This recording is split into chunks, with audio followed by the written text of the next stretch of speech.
Tata IPL ಇತಿಹಾಸದಲ್ಲಿ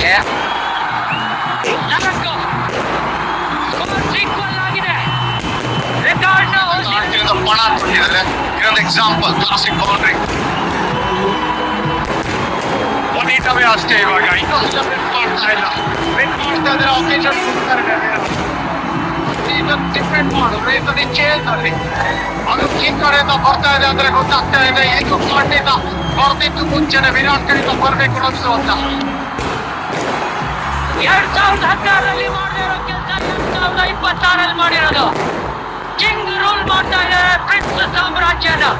ಅಹಮದಾಬಾದಲ್ಲಿ ಅರ್ಪಣಿಸಿದ RCB title clash ಅಲ್ಲಿ titles name ಮಾಡಿ ಟೈಟಲ್ ನ ಡಿಫೆಂಡ್ ಮಾಡಿದ್ರು ಅಟ್ಯಾಕಿಂಗ್ RCB.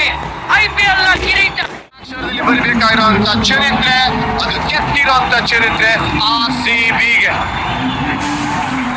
ಕನಸು ಕಂಡವನ ಕಣ್ಣಲ್ಲಿ ಕಣ್ಣೀರಿತ್ತು. ಇಂದು ಅದೇ ಕಣ್ಣಲ್ಲಿ 2 ಟ್ರೋಫಿಗಳ ಹೊಳಪು ಇದೆ. ಇವನು ಟ್ರೋಫಿ ಗೆಲ್ಲಲು ಬಂದವನಲ್ಲ, ಟ್ರೋಫಿಯ ಮೇಲೆ ತನ್ನ ಹೆಸರನ್ನು ಕೆತ್ತಲು ಬಂದವನು. ಅವನೇ ರಜತ್ ಪಟಿದಾರ್. ಮತ್ತೆ ಕಪ್ ಗೆದ್ದಿದ್ದು ಇತಿಹಾಸ, 2ನೇ ಸಲ ಕಪ್ ಗೆದ್ದಿದ್ದು ಸಾಮ್ರಾಜ್ಯ.